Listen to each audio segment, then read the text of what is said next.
अभी नरेंद्र मोदी उनका फेल्यूर कितना है ये पता अंदाजा कर सकता है, क्योंकि 2014, 2019, 2024 3 बार नरेंद्र मोदी जी ने झूठे वायदा कर प्रधानमंत्री बने और यहाँ पर भी पार्टियों को तोड़कर सरकार बनाए।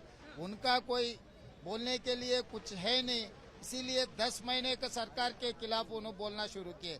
हम सरकार बना के 10 महीने हुआ, 10 महीने में हम लोग किसानों के 2 लाख रुपए खर्चा माफी के 18,000 करोड़ रुपए 25 दिन में मैं किसानों को खर्चा माफी किए। मैं सवाल करना चाह रहा हूँ, नरेंद्र मोदी जी ने 11 साल में कितने किसानों के लिए पूरा देश पर या गुजरात में कितना किए, और सबसे ज्यादा highest suicide farmers Maharashtra.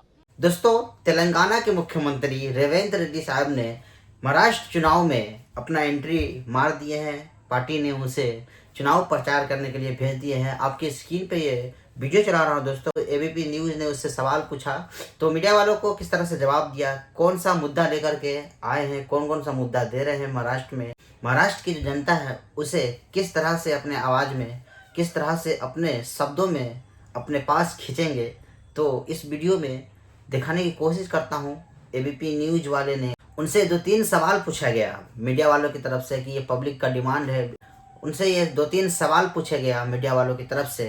Revanth Reddy साहब ने क्या जवाब दिया, आपकी स्क्रीन पे वीडियो। कांग्रेस ने अपने मुख्यमंत्री और डेप्यूटी मुख्यमंत्रियों को उतारा है महाराष्ट्र की जमीन पर प्रचार करने के लिए। उनमें से एक तेलंगाना के चीफ मिनिस्टर रेवंत रेड्डी अभी हमारे साथ जुड़े हैं बातचीत करने के लिए। Revanth ji, thank you so much for speaking to ABP. मेरा पहला सवाल ये है कि आप जो मैसेज लेकर आए हैं यहाँ महाराष्ट्र में, वो ये है कि आपने अपनी पोल प्रोमिसेस जो करी तेलंगाना में, वो सक्सेसफुली आप इम्प्लीमेंट कर रहे हैं, आप वही महाराष्ट्र में करने जा रहे हैं, ठीक है। अब बीजेपी ने आपको सुना, उनका यह कहना है कि जो आप लोग बातें कर रहे हैं वो सिर्फ एक इल्यूजन है, वो उसमें कोई तथ्य नहीं, वो झूठ है, क्योंकि आप रेवंत रेड्डी अपने ही स्टेट में आधे समय गायब रहते हैं, ये उनका कहना है। आपकी पोल प्रॉमिस थी, आपने 1 किलो सोना देना था, जिन औरतों की शादी हो रही वो आप नहीं दिया। आपको 2,500 रुपए देने थे, पोल प्रॉमिस करी थी, वो नहीं दिया। बेरोजगारी भत्ता देना था, वो नहीं दिया। आप क्या जवाब देंगे उस बारे में? मैं अभी 11 साल के बाद नरेंद्र मोदी जी के सरकार और कांग्रेस पार्टी के सवाल पूछना देखे तो अभी नरेंद्र मोदी उनका फेल्यूर कितना है ये पता अंदाजा कर सकता है, क्योंकि 2014, 2019, 2024 3 बार नरेंद्र मोदी जी ने झूठे वायदा कर प्रधानमंत्री बने और यहाँ पर भी पार्टियों को तोड़कर सरकार बनाए। उनका कोई बोलने के लिए कुछ है नहीं, इसीलिए 10 महीने के सरकार के खिलाफ उन्होंने बोलना शुरू किए। हम सरकार बना के 10 महीने हुआ, 10 महीने में हम लोग किसानों के 2 लाख रुपए खर्चा माफी के 18,000 करोड़ रुपए 25 दिन में मैं किसानों को खर्चा माफी किए। मैं सवाल करना चाह रहा हूँ, नरेंद्र मोदी जी ने 11 साल में कितने किसानों के लिए पूरा देश पर या गुजरात में कितना किए, और सबसे ज्यादा highest suicide farmers Maharashtra, India number 1 farmer suicides in Maharashtra. तो यहाँ पर क्या किया मोदी जी, जवाब देना है। और हर गरीब को 2020 में हर गरीब को घर देते बोल के बोले, मगर किसके कौन सी गरीब को घर दिए? हम जाएंगे घर घर, वो झूठा प्रॉमिस कर रहे हैं, अभी झूठा प्रॉमिस कर रहे हैं। नहीं, वो भारतीय झूठा पार्टी है। हमारा 5 साल के लिए हम सरकार बने, हम जो भी वादा किए, हम 50,000 सरकार नौकरी दिए नौजवानों को, तो और महिलाओं को बस में फ्री रेट दे रहा है। मतलब हम 10 महीने में सैचुरेशन, हर महिला तेलंगाना में बस फ्री राइड लेने के लिए हम किए। 10 महीने में 3,600 करोड़ रुपए हम कारपोरेशन को पे कर चुके हैं। तो इसीलिए हमारे खिलाफ बोलने से पहले नरेंद्र मोदी जी महाराष्ट्र जनता को जवाब देना है कि 11 साल में कितने बार धोखा दे चुका है।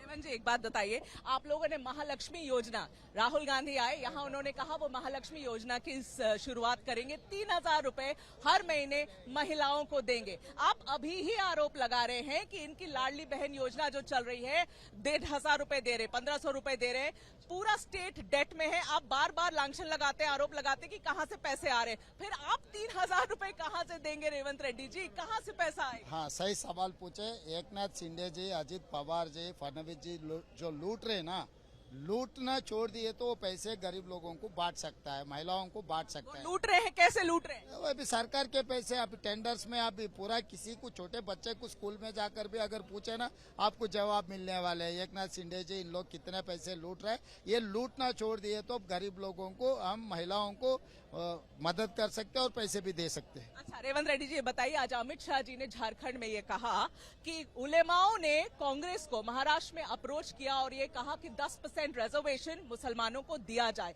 और कांग्रेस ने इन प्रिंसिपल उसको हाँ कह दिया। अब अगर आप 10% रिजर्वेशन यहाँ पर देंगे है ना मुसलमानों को, तो आप कहाँ से, किसके कोटा से निकाल के देंगे? दलित के कोटा से निकाल के देंगे, पिछड़ों के कोटा से निकाल के देंगे?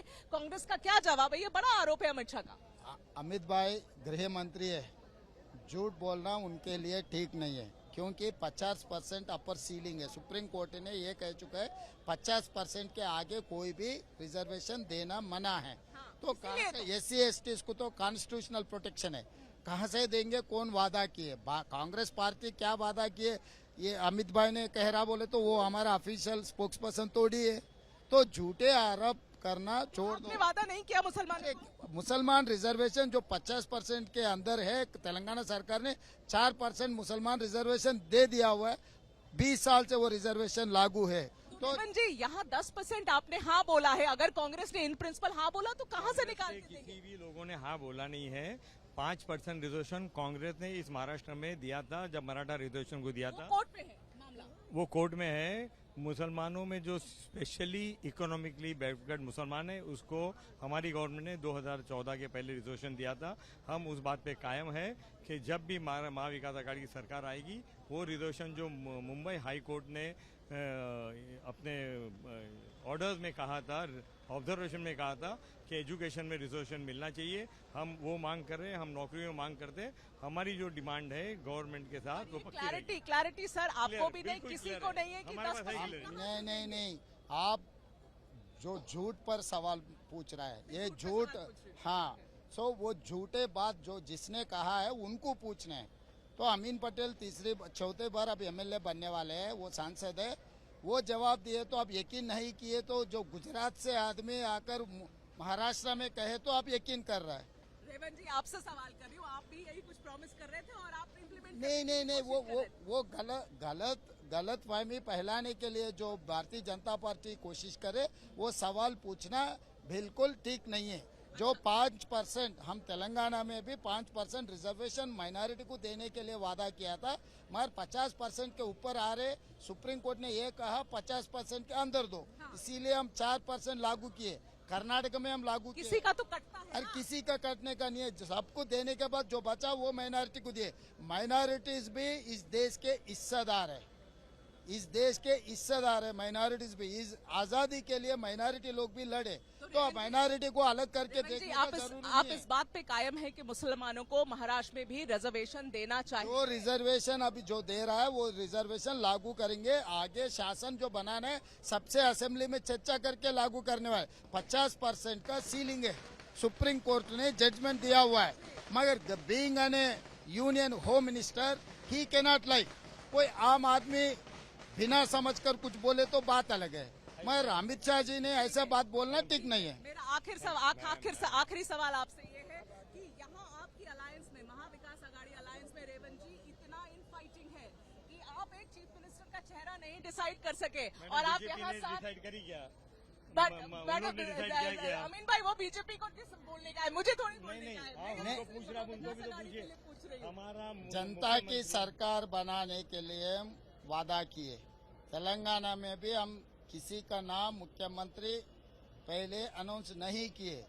MLA चुनने के बाद, क्योंकि हमको ये रिजर्वेशन के बारे में, संविधान के बारे में भरोसा है। संविधान में क्या है, MLA बनने के बाद CLP बुला के CLP में मेजॉरिटी MLAs को ओपिनियन लेकर हम मुख्यमंत्री बनाएंगे। बिना MLA कांग्रेस का सीएम चाहते हैं, कांग्रेस का सीएम चाहते हैं कि आप महाविकास आघाड़ी के CM सबको बिठा के नंबर आने के बाद बैठकर सबके ओपिनियन लेके हम मुख्यमंत्री बनाएंगे। आप बेफिक्र रहो, महाविकास आघाड़ी के मुख्यमंत्री बनने वाले, उस दावत पे आपको भी हम बुलाएंगे। Revanth ji, thank you. तो दोस्तों देखिए किस तरह से जवाब दिए, कौन सा मुद्दा रहा, क्या मुद्दा रखे। जाहिर सी बात है इन्होंने अपने किसानों का कर्जा माफ किया है, लेकिन भारतीय जनता पार्टी ने बड़े बड़े उद्योगपति का कर्जा माफ करते हैं, किसानों का कर्जा माफ नहीं करते हैं। तो दोस्तों ये रहा इनका मुद्दा और महाराष्ट्र में ये घूम रहे हैं। जरूर कुछ बदलाव इस वक्त देखने को मिलेगा ही महाराष्ट्र में। महाराष्ट्र का जो विधानसभा का इलेक्शन है इस बार बहुत ही अलग है, क्योंकि हर पार्टियां हर तरफ से अपनी अपनी मजबूती दिखा रहे हैं इस विधानसभा 2024 विधानसभा का इलेक्शन में। और मुझे लगता है कि इस बार सरकार चेंज होगा। बहुत बहुत शुक्रिया दोस्तों वीडियो देखने के लिए।